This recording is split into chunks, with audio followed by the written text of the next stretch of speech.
Halo, assalamualaikum warahmatullahi wabarakatuh. Jumpa lagi sama channel Tips Jinak Alaro. Hari ini sih mau kasih makan burung tekukur sama anakan tekukur sama anakan perkutut. Nah, udah ada dua nih, tuh. Nah, jadi apa mau kasih tahu? Mau dikasih tahu atau mau berbagi sedikit caranya? Kira-kira. Hehehe. Ntar dia keluar dulu sini. Ya.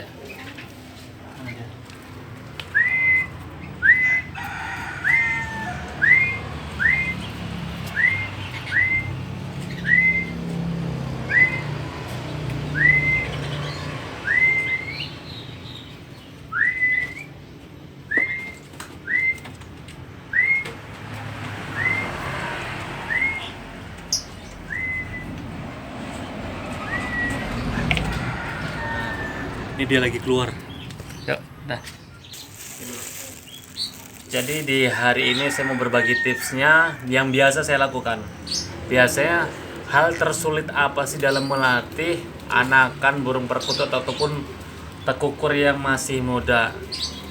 Biasanya kalau tekukur atau perkutut yang masih muda itu kan kita mau ngawalinya dulu sama kotak merah. Kalau teman-teman nggak ada kotak merah ini sih bebas sih. Kalau ini bekas mimis senapan ya, bisa juga digantikan sama tutup botol air mineral ataupun tutup botol sirup, itu bisa digantikan tuh sebagai wadahnya. Nah, hal pertama yang harus dilakukan ketika kita mau melatih burung yang jelas, kita biasakan burungnya makan gini dulu. Nah, biarin burungnya makan seperti ini. Ini udah ada respon sih. Cuman yang pertama, hal pertama, sebelum ini kan saya di posisi di depan pintu saya buka dan burung memang udah ada respon, jadi aman, udah nggak pakai tali lagi. Hal pertama yang harus dilakukan ialah membiasakan dia makan di wadah tempat makan ini dulu. Nah, dia kalau udah terbiasa, walaupun nih kotak merah ini saya taruh bawah, dia akan nyari. Nih, tuh. Saya geser lagi. Tuh. Jadi itu sebagai modal awal. Yang saatnya udah nggak sabar. Kita fokus satu dulu ya. Jadi sebagai modal awal, kenalkan dia sama tempat makannya dulu. Seperti ini, biarin dia nengger di tangan di setiap jam makan, terutama kalau di malam hari. Paling enak kalau di malam hari, itu sehabis maghrib. Kalau biasa saya biasain dia kayak gini di tangan, terus dia makan dikit-dikit. Ini saya pegang lagi biar dia nyariin. Terus saya taruh lagi kayak gini. Saya taruh lagi, saya pegang lagi. Nanti dia akan hafal tempat ini. Tuh. Ini saya pindah, dia akan nyari. Bebas ya, nggak harus merah ya. Pakai tutup botol sirup juga bisa.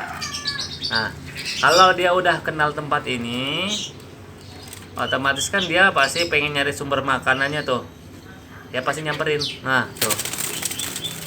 Itu ya modal awal. Ketika dia udah kenal ini, kemudian kita main jarak. Coba nih lihat burungnya nih. Nih. Sini lihat burungnya. Sini, deketin. Tuh. Nih. Itu. Nih. Jadi kalau dia udah kenal kotak yang merah ini, kita gini nih, kita geser. Tuh. Nah, ya kan? Sini. Nih. Ini kamu sini. Tuh sekali dua tuh. Tuh. Jangan diinjek. Kasihan yang kecil keinjek. Tuh. Gimana tuh?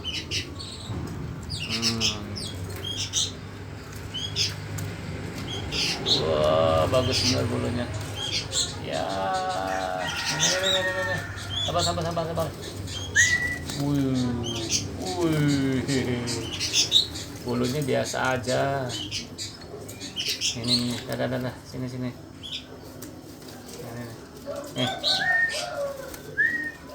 Ush. Langsung sekali dua loh responnya.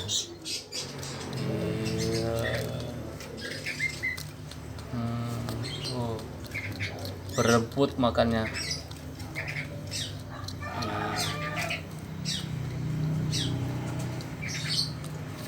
Mana nih? Nih. Tuh, makan tuh.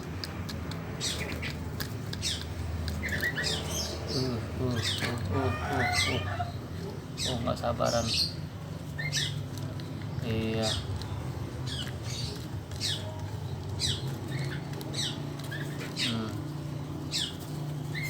Sini. Tantan. Nih. Nggak sabar ya.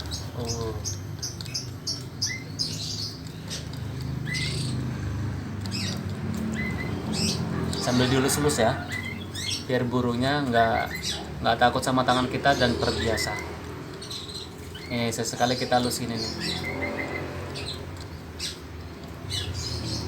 Nah, nanti dia terbiasa sama tangan. Kalau tangan kita nyamper gini, dia nggak takut.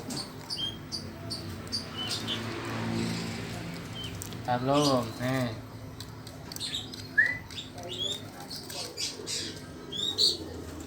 Nih lagi nih. Nih. Wih, kelabasan yang kecil. Ini persahabatan tekukur sama perkutut nih.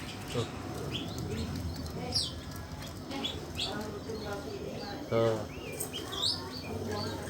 Jadi itu ya, kalau memang mau mulai respon, yang jelas kalau biasanya dalam satu waktu ya 1 sendok harus kita kurangin jadi setengah sendok.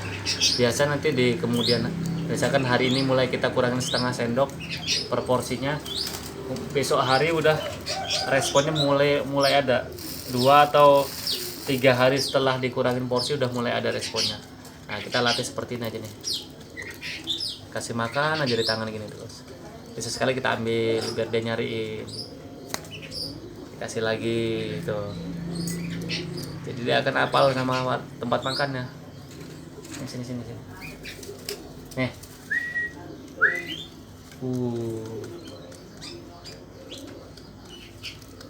Mantap.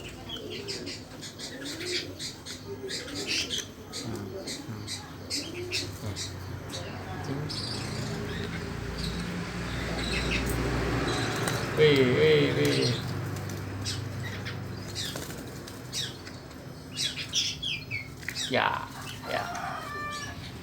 Ya.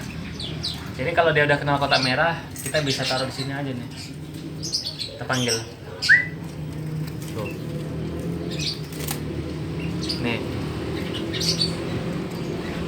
Terus kan jadi pertanyaannya, kayak mana Mas? Misalkan wadah makannya itu bukan merah, nggak berwarna merah, nggak masalah sih kalau menurut saya. Ini karena kebetulan ada ini, saya pakai ini aja. Aduh, lupa. Jadi saya gue pakai ini kotak warna merah. Biarin aja burungnya. Nah, ini respon udah ada sekitar 3 meter udah ada. Tapi dia belum di luar. Karena burung ini masih adaptasi lingkungan. Dia terkadang biasanya masih kaget. Nah, pertanyaannya kayak mana kalau kita mau berganti burung tekukur?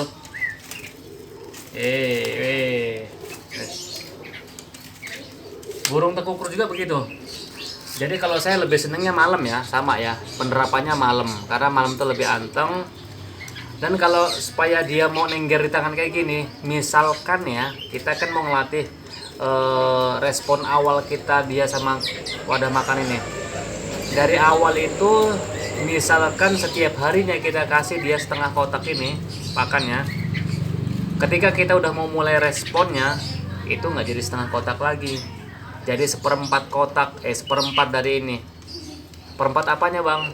Pakannya. Misalkan nih dalam satu waktu dia 1 sendok, ya kan, 1 sendok dalam satu waktunya, misalkan sore 1 sendok, pagi 1 sendok. Ketika kita udah mau mulai main responnya, otomatis kita harus ngurangin porsi makannya. Yang tadi 1 sendok jadi setengah sendok. Kenapa dikurangin porsinya? Kita mau cari responnya. Dengan kita menurunkan porsi makannya, otomatis nanti dia nafsu makannya lebih tinggi. dan itu mempermudah kita untuk membiasakan dia mengenalkan sama kotak ini. Nah, setelah nantinya dia sudah mulai responnya udah mulai bagus nih. Nah, responnya udah mulai bagus, baru nanti porsi makannya bisa kita kembalikan. Misalkan tadinya 1 sendok kan, kita mau mulai respon, jadi kita kurang setengah sendok. Setengah sendok tuh kita mainin selama 1 minggu. Nanti responnya kan semakin enteng, semakin gampang, semakin mudah untuk dipanggil. Setelah udah 1 minggu atau mungkin sampai 2 minggu, responnya udah mulai ketemu, porsinya kita kembalikan lagi ke 1 sendok. Kenapa kok dikembalikan lagi, Bang? Ya, karena dia udah mulai ada kebiasaan interaksi sama kita.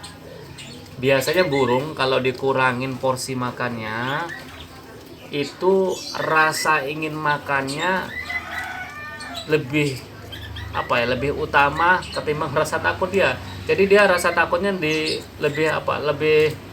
nggak takutan gitulah. Dia lebih mau ngedeket sama tuannya. Nih. Oh. Ini dikasih makannya millet sama kombinasi fur ayam. Saya lebih rekomendasikan sama millet ya. Ini kalau untuk tahap pengenalan sebelum keluar ruangan kayak gini nggak apa-apa. Yang penting pastikan nggak ada si meong, bahaya, bisa hap meong. Terus lagi nggak ada ayam mungkin, karena fokusnya keganggu. Biasanya kalau burung yang belum keluar rumah itu responnya bisa keganggu nih. Ini udah mulai. Jadi buat teman-teman yang masih mau ditanyakan, boleh tanyakan di kolom komentar. Yang mau simak video-videonya yang lain-lainnya, simak di Beranda channel saya. Oh Bang, lo nih kok kayaknya sok paling ngerti, sok paling tahu, sok ngelatih. Enggak sih Mas, saya cuma berbagi aja. Artinya kenapa saya bicara seperti ini yang udah pernah saya lakukan, dan saya bukan maksudnya menggurui, enggak ya, tapi di sini cuma berbagi. Saya punya sedikit informasi ya saya bagikan. Kenapa sih nggak kita bagikan kalau itu memang kebaikan kan gitu kan. Jadi yang kemarin saya udah pelihara burung perkutut selama belasan tahun, udahlah nggak usah sok menggurui. Maaf Mas, saya nggak menggurui, saya hanya berbagi pengalaman, saya berbagi yang pernah saya lakukan aja ya. Mungkin kalau teman-teman berkenan silakan boleh dipraktekkan di rumah. Dan kalau yang merasa digurui, mohon maaf, saya nggak ada niat ke sana. Saya hanya berusaha menghibur dengan sedikit informasi ini. Mudah-mudahan berkenan. Yang berkenan mudah-mudahan nanti subscribe, bisa bagikan videonya ke teman-temannya. Mudah-mudahan lebih bermanfaat. Nggak ada lagi yang penting dalam hidup ini kalau nggak kita berbagi yang kebaikan. Oke? Videonya singkat ya. Mungkin durasinya cuma berapa menit. Tapi itulah ya. Yang tadi yang belum sedikit paham boleh tulis di kolom komentar. Gitu aja. Apalagi nggak ada yang dibahas, tulis di kolom komentar. Atau mungkin nanti ada yang mau dipertanyakan, silakan. Jangan lupa goyang jempolnya untuk selalu like, comment, and subscribe-nya agar channel ini semakin sukses. Dadah, salam, selalu tebarkan kebaikan. Dadah. Nih burungnya biar kenyang dulu.